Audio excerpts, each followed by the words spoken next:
Welcome back to the Sportsnaut interview, and today we're going to talk a little bit about one of the rookie quarterbacks and his team. That is CJ Stroud of the Houston Texans, and to do that, Brooks Kubena from the Houston Chronicle. You can also catch him on 610 Sports down in Houston a couple times a week. He joins us to get us up to speed on everything that's going on. All right, Brooks, let's jump in. I saw these stats. Of course, the NFL on Sunday night sends you this stuff. CJ Stroud, 28 completions in his debut. He's got 58 through his two starts. Justin Herbert, he passed Justin Herbert.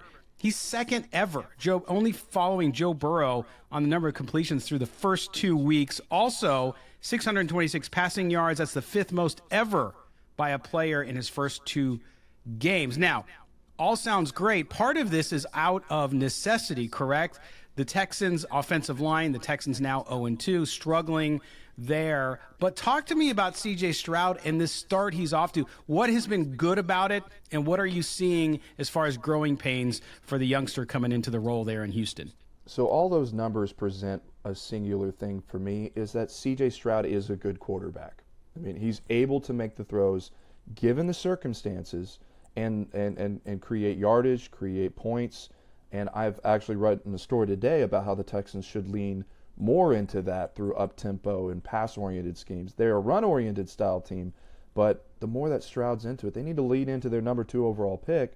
We're seeing him create throws through tight windows. We're seeing him draw defenders and place them and freeze them in space, and then creating throws towards players who can then have yardage to run after the catch. We're seeing him not crumble under pressure whenever he's being sacked 6 times a game like he was against the Colts. Now, there are little things. He did fumble on a sack early on in the game that led to a 14-0 deficit. He's got to learn to take the ball, crumble, fall to the ground, and not let that ball hang out and get punched out by a defender. There are things that the rookie is still learning. However, whenever you look at the production that he's had, it shows that he's a good quarterback. He's what they invested in at number 2 overall. So the thing about the circumstances, no one has more dropbacks in the NFL than CJ Stroud right now. They were down 28-10 to the Colts at halftime. The Ravens pulled away in the second half. They had to lean into the pass game. That's just how it works. So the numbers will be inflated, but that doesn't mean he's not producing, and that they shouldn't lean more in early parts of the game on first down, second down, different parts of the game plan that they normally have. So Stroud's showing that he's a good quarterback, in my opinion. Well, let me ask you this, Brooks, because clearly what the Texans did to get C.J. Stroud and to take him where they did, they start off 0-2, like you said, and any rookie's going to struggle and have his moments as you learn the pace of the league and also see defenses you've probably never seen at the college level. Do they feel, and do you feel, I know it's an early take on, it's only 2 weeks in, but this is about finding your franchise quarterback. Houston is rebuilding its roster, trying to build back up. Are they still confident? Are you confident that from what you've seen that they found that guy? Yes, and it's not just on football on the field as well. It's his perspective in the game. I mean, I covered LSU before covering the Texans, and I remember when Peyton Manning called Joe Burrow, who was going number 1 overall. Manning also went number 1 overall. And he said, there's a reason why they're picking you.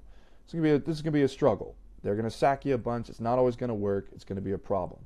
In those circumstances, how do players react? How do they have their mentality? Where in the face of struggles do they manage frustration? And after the game on Sunday, there was a time where CJ Stroud said, like, he had talked to even some of his friends back home and had thought to himself, like, no one said it was going to be easy. And he said, I think the hope that we brought the city from the draft, from the offseason moves and everything, it got the buzz going, and he thought that was great. But he said, I think it should continue because this team, they're a couple of plays away from winning a lot of games. And he said again that it shouldn't be easy. Starts talking about, adversity and how he works through it. You can see that in the games as well. Teammates talk about how he is in the huddle, how he comes in after certain drives, where he looks to fix things. This is not a team that was expected to make the playoffs. This was not a team that was expected to even have a winning record. How does Stroud operate within those confines? And not just as a leader, which he's done, but also on the field. All those things meshing together is a very promising sign through a small sample size of 2 games. but those things show that he can take this franchise and all of its problems right now and be able to wield that through what will be a growing pain season for him. Well, speaking of pains, I know he's had some injuries with his shoulder. Talk a little bit about what are they concerned with that at all? How is it hampering, or is it at all interfering with his play and his ability to throw the ball in Houston? I asked CJ what happened. He didn't go into the details of it. He did say that on Friday and Saturday he was able to get some rest and not throw, and then on Sunday morning there was still some pain he was managing, but he wanted to play. He went through and we saw the yardage that he produced. It was the second most by a rookie in Texans history. He also was able to deliver passes that were accurate and had 2 touchdown passes his first of the year. So whatever it is, he's managing it. The problem is is it going to get worse? So I asked him also, did he think how long would he have to be playing through it? And he said at some point this week he expects to be 100%. So if that's true, if they get through it, then he managed a small pain that he worked through. Maybe it was shoulder soreness. I don't believe he was hit by any defenders. If he did, I think I would have heard about that by now. But throughout this week, we'll see as he manages his practices. Wednesday they'll come back. Is he limited? Thursday, is he limited? Where is he in those progressions? Because the one thing you can't have is that getting worse. So he feels confident that's going to resolve pretty soon. Well, if the Texans have their franchise quarterback, clearly you need to invest in the pieces around him. We saw it in Cincinnati with Joe Burrow. Joe Burrow got there. Of course, offensive line was not very good in Cincinnati. They've built it up now to be much better. The Houston offensive line, too, going through a lot of difficulties now, injuries, the need for bodies there. What are they going to do in the short term? And then from a long-term perspective, are they going to be players then in the free agent market, plus, of course, draft capital next season? Because you got to protect CJ Stroud back there.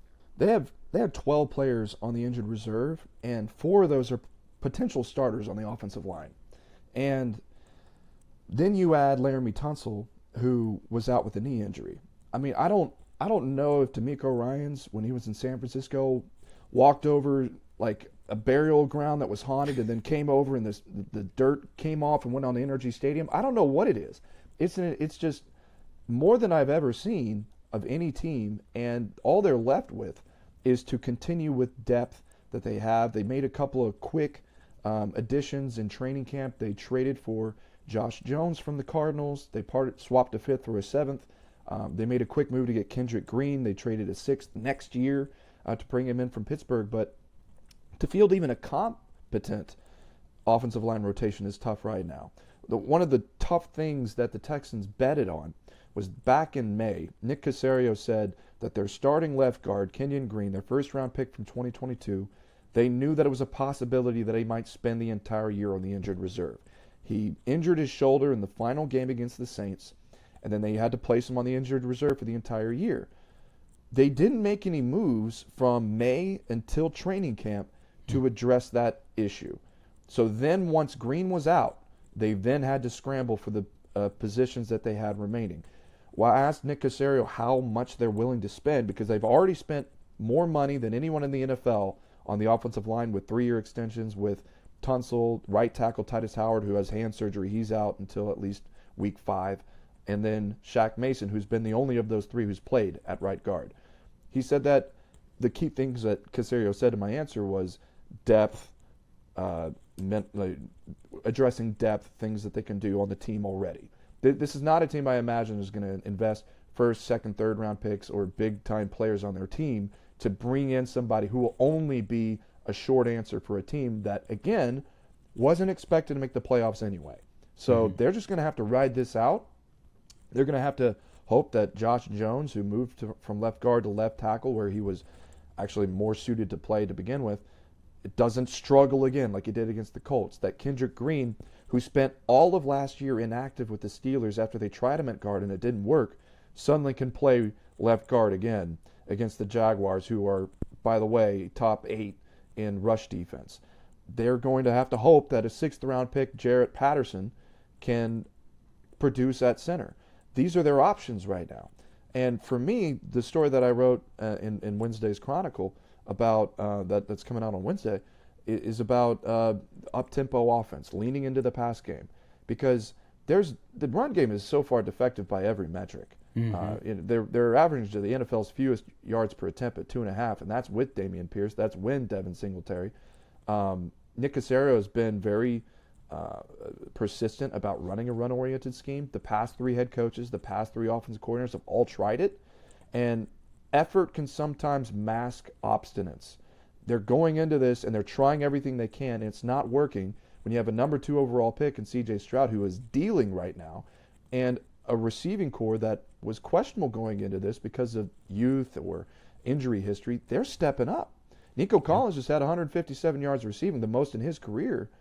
They need to lean into those things in the meantime, because whatever they try to do with the run game, there's no evidence right now that that's going to work. So there's a few things that they can do for that, and I don't know there's much they can do to fix the run game with an offensive line that's no better than the ones that preceded it. Yeah, and it's you got to play your strength, right? And if, like you said, CJ Stroud is dealing it, and his receivers are there at the call too as well. They're there. They're playing well, so you might as well go with the hot hands there. Before we let you go, Brooks, when you look at this Houston team and you think about what the Texans need to do to be competitive, to be a playoff team, are they ahead of schedule? Are they on schedule? What's your overall assessment so far after coming out of another offseason and a camp, and then seeing how they're performing through 2 weeks? I can't say that right now, and I wish I could. Because I think the components of a team that can win in the playoffs needs to have expert players in key positions at quarterback, at receiver, at safety, at defensive end, and cornerback also, in the sense of how teams are addressing the wide receiver position the last couple of years. Well, the Texans are starting to find out that they've got a quarterback who can do that. Nico Collins, if he can stay healthy, you got a wide receiver, and Tank Dell is starting to show you can have some wide receivers there. Safety, they haven't been able to see it.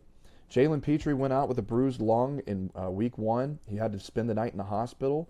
He was coughing up blood. He didn't play against the Colts.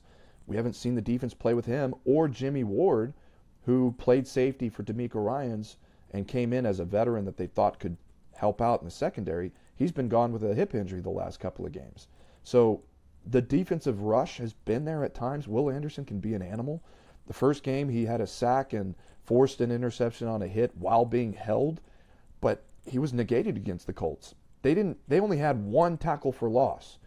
That's not acceptable for this team. And the defense also has given up touchdowns on all 6 of their opponents' red zone opportunities. Now, those components for the defense are an issue, but they've also dealt with injuries too. But the linebackers are poor. Christian Harris, who was a 3rd-round selection last year, runs a 4.4, the kind of guy that looks like a potential Fred Warner candidate. His snaps have gone down. He has not performed well in spots during games. And Henry To'oTo'o, a 5th-round pick from Alabama, is now starting in games as a team 2nd linebacker. And he struggled in red zone opportunities too. So the track for this, we need to see a team with all of its best assets out there. In terms of money, this is a team that has 25% of their total cap liabilities sidelined. That's mostly the offensive line, but those you can include safety as well. So we don't know. We'll see once they finally get the injury bug done, and I think we'll start to see this team later on, week 10 and on, what this team can be in the future. It'll be fun to watch. And CJ Stroud, obviously one of the young stars in the league. And out of the 3 quarterbacks that came out in this draft, all 3 of them have talent, but certainly I look at him and what he's been able to do, especially with the situation around him, and it's pretty remarkable. Brooks Kubena, you can follow him, by the way, on x.com @bkubena. It's great if you want to keep track of what's happening with the Texans. Brooks, thanks for being with us. Anytime, Scott.